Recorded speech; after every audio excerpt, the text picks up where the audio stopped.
Hi Stampers, Rachel here from RachelTheStamper.com. Today I want to show you this really cool card which really takes great advantage of using up DSP. This actually isn't my idea. I found this by following along with Patty Bennett. In case you have never found her, she's a really creative stamper. She's out in California.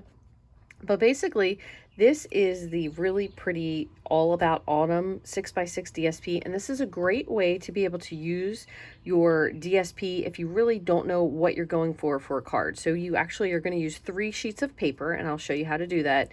You kind of want one piece that's a little bit fancier than the others depending on what you're going for, and then I just kept it really simple with using a crumb cake punched circle, and I used the 2 3/8 circle punch for that. And you can also do this by putting the piece of DSP onto a colored piece of cardstock and then do a white background. That's another way to do it if you kind of don't know what you want to do. But basically you want to pick 2 or 3 pieces of cardstock that, or sorry, DSP that kind of coordinate or complement each other, and then you're going to pick one of the colors to create the background. So these are the 3, so you take 1 piece of each, and every time you make this, it's kind of like a mosaic. It's always going to look different. So I have one here. Let me just pull this out. So this is the brushed metallic, I believe it's called. It's a peacock, and then there's another one that's a coral. So this is actually a 12x12 DSP. I'm sorry, a 12x12 specialty DSP. It's really pretty, but it's got a lot of, you can kind of go with a silver tone or a gold tone, so you can use it for either. And then the nice part, and I'll show you when you're finished, you actually have these pieces left. This is the really only scrap from it. And you could use this for the inside. You can even make your whole other card with this. You could use these pieces for the inside if you wanted to kind of add a little something to it. So I do have, and we're going to use 1, 2 pieces. You actually make 3 cards out of this, but I'm just going to show you with 2 for now. So you're going to just pick 2 pieces that kind of would coordinate with this. So I'm going to use the pumpkin, and then I want to find something that's a little bit more kind of subdued for the background. So you could use the wood, is really pretty. Let's see. I think I might end up sticking with the wood. I've gone through this. This is a really great, actually this one's pretty complimentary. This is a really great pack of paper. This is a really nice one as well. So if you were using something with the books, you could do this kind of like with the sweater. So there's also one that looks like a couch. I don't know if we've already used all those pieces. This Stamp Club has gone through. Oh, here it is. Kind of looks like a leather couch. So that's a really cool piece as well. So you can put those together. And then there's another way that I recently found to make cards, which I thought was equally cool, but we'll share that one another time. All right, so to begin, so we have 2 pieces. You're going to need 3 though, 3 bases. So this is pretty peacock. Then you're going to need 2 pieces of white. These measure 4 by 5 1/4. So these are going to be what we use first. And then these pieces are going to measure 3 3/4 by 5. So this one's already cut down. So what you're going to do is get out your trimmer. The only thing that's probably that you need to do is just figure which direction do you want this to face. So we're going to go with this, and we're stacking these together, and you're going to trim them down to 3 3/4. So you have 2 pieces you can make 2 other cards with. You actually get probably 7 cards out of this total. And then we're going to trim this down to 5. So 3 3/4 by 5, and then you could cut this in half, put it on the inside of the card, at the bottom, lots of different things. Then we're going to take our other piece that we already have, and we're just lining these up. So this is the part where you can kind of do what you want. You have to be okay with just making things, I don't want to say willy-nilly, but you're just basically making cuts. Every time you make a card, unless you're very precise, is going to be completely different. So I'm going to line this up. I'm just kind of lining this point here up with the 4-inch mark, and I'm going to just cut. All right, so here's 1. Then I'm going to just turn this again. The important part is just to make sure they're all lined up together. And I'm going to put the point down here on the cutter, or not the cutter, the slide tray. And maybe we'll rotate that to about, so this point here is measuring up at about 3 1/2. There we go. So 3 1/2, and then this is on the point. Same thing, slice down. So that's really the most difficult part. Just make sure you keep them together. And then after that, what you're going to do is just pick one from each. Do this here, and then this will be our third card. I'll put that together afterwards. So you don't want any of the pieces to be the same. So here, and then, oops, that one will go there, and here, or you could go this way too, just depending which way you want it to be. And then finally, the one that doesn't match, that is there. So you're going to put one here, and one here, and one here. And then you just kind of want to make sure that you like what it looks like. I might swap these. And let's see, if I swap that, then, yeah, which one? Go here. Nope, that's not right. See, I'm being silly. There you go. You just want to have one of each on each one. There we go. So this one I'll put together after the fact. So I'm just going to move this to the side. Keep these on top. And now you're going to just get your liquid glue, which tends to work best. And also you kind of want to, so line these up and just so you have somewhat of an equal border. But again, it doesn't have to be 100% accurately spaced. You know, you're just kind of making a mosaic. So the probably the easiest thing is to pick the largest part and then just put some glue on it and just give yourself borders. So the only thing you have to remember is once you do these cuts, you cannot flip this paper over and decide to use the other side. You have to use the side that you originally picked, or you would have to flip all of them over. Because if not, your pieces don't line up exactly. But it's a really cool technique. I actually got the Halloween paper that we had a few years back that had the witches and the cauldrons and the hats. And I made my Halloween cards in this style. So I just picked a couple different pieces and kind of put them together. So I picked pieces that were more exciting. And then I picked, there's one, pieces that were a little bit more subdued, that were kind of more like the flip side of the DSP, so the not quite as popular. I don't say not quite as popular, but maybe what you wouldn't use first.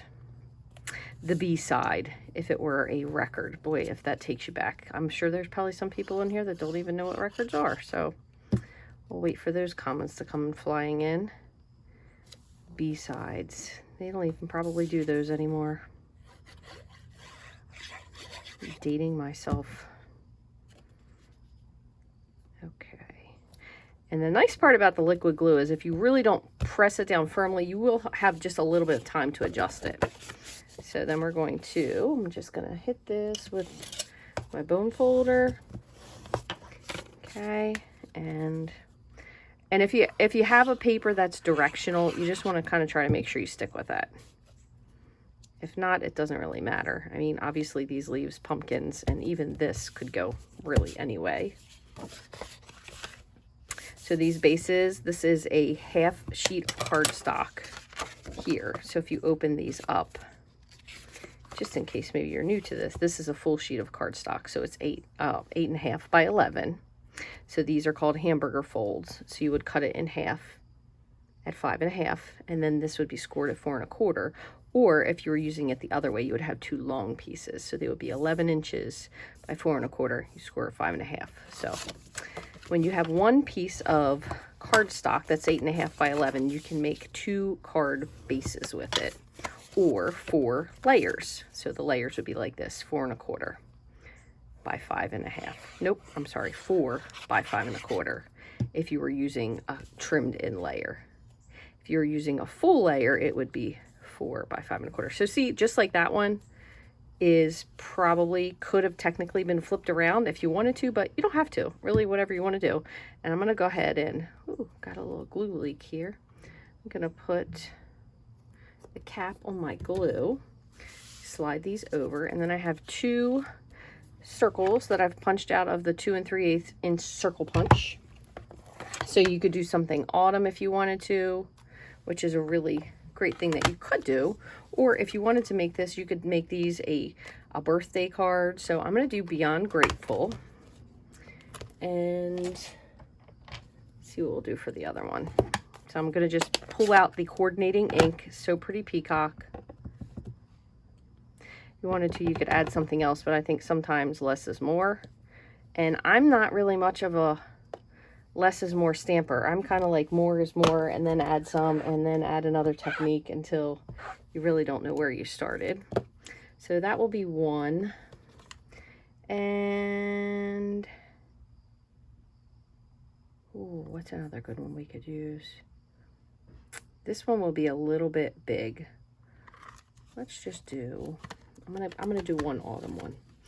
Autumn teaches us that change can be beautiful. Now I am stamping on my big fat stack of stamp grid paper here, but when you're using photopolymer, you do need, I'm gonna just check this on the other side first. You do need something underneath because this does not have padding, unlike a red rubber stamp. Oh, that's really nice. So make sure you're stamping on something. If you're ever not getting solid coverage from your image, that's probably why. So these photopolymer stamps do need something to stamp. It kind of just gives them the cushion for everything to meet exactly where you want it to be. Let me close this up. And that is super, super, super simple. And this is why I said these are great if you need to bang out a bunch of cards. If you have like some birthdays or something that you missed, or just some holidays that you thought you were going to be making cards in time for, and then you ran out of time. Who does that sound like? Sounds like Rach. And I'm just going to put one in the middle. And then same for this one. I'll save those. Let me get a couple of these. I try to use my corner pieces sometimes if we have something a little bit bigger, but all right.